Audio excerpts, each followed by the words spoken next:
What we have here is a 12 gauge reloading system for preppers and survivalists and things of that sort. It's much simpler than a lot of the reloading kits that are on eBay and Amazon and that now. But it's just so you can basically take any shotgun shells and make survival shells, like in a survival situation or prepping or zombie apocalypse or whatever you're into. Uh, and it's just three pieces. You have a small ring, which ain't necessary. You can work without it. But the main tool is this tool here. It's a plunger, and then the sizing piece or the die of itself. You take a spent 12 gauge shell like this. You put your piece in here, and that's when they're crimped like that. The cone helps spread that out so you can get it in easier. Uh, so when you're going to load your powder and shot in there, it makes it easier. But I'll show you an example for this one. Use the plunger, stick it down the middle, put it over top of your thing. You can use your hand if you got a tough hand, but I would suggest using a piece of wood or a hammer or anything you can find, a stick. Pop it. That pops the primer out. It has a little retention that fits this hole in the end of the primer. So it always lines up no matter what. You can't really mess it up. When you want to put a new primer in, you just leave this piece in. We'll pretend this is a new primer. You stick it on a flat surface, put it on top, smack it on. There's your new primer. Well, obviously that's the used one, but you know what I mean. Now you're ready to load. You can put in powder. Like a classic example would be Pyrex RS, 100 grains of it, but you could use any shotgun load as well. If you have a shotgun load book and you're wanting to use smokeless powders, you can also use match heads and other things like that. I'm not sure how many match head it takes. I'm thinking it's quite a few.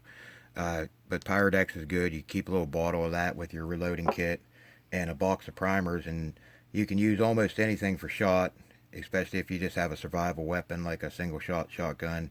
You use BBs, actual lead shot, broken glass like from car windows works really good, pebbles, small nails. I mean, yeah, you're only limited by your imagination.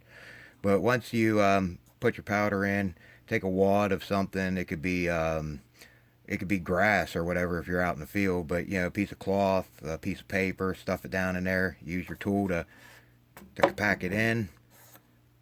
Then pour your shot in, whatever it be, like air gun BBs or pebbles or whatever you're going to use. Once it's up to the top, you want about an ounce to an ounce and an eighth of shot. For shotguns with black powder, especially, are very forgiving. It doesn't really matter, but I keep it under an ounce and an eighth, but somewhere right around an ounce. But if you fill this up with BBs, that's about an ounce of standard air gun BBs. Put another piece of wadding on there, and then to recrimp them, just grab them by fours on these this kind of crimp. On the six pedal crimp, it's much easier. You can form it in there. It does take a minute, but we were talking about a survival situation.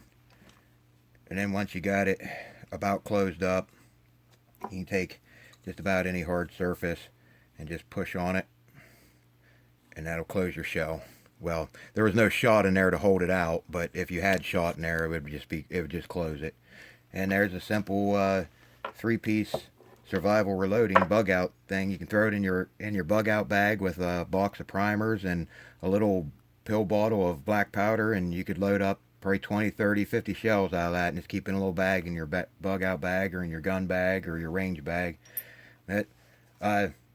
It's the simplest of designs. There's a lot of systems out on the market, but we wanted to make something simple and light and easy to carry. We'll be coming out with other systems for different gauges. This is for 12 gauge. If you're interested, leave us a comment in the video.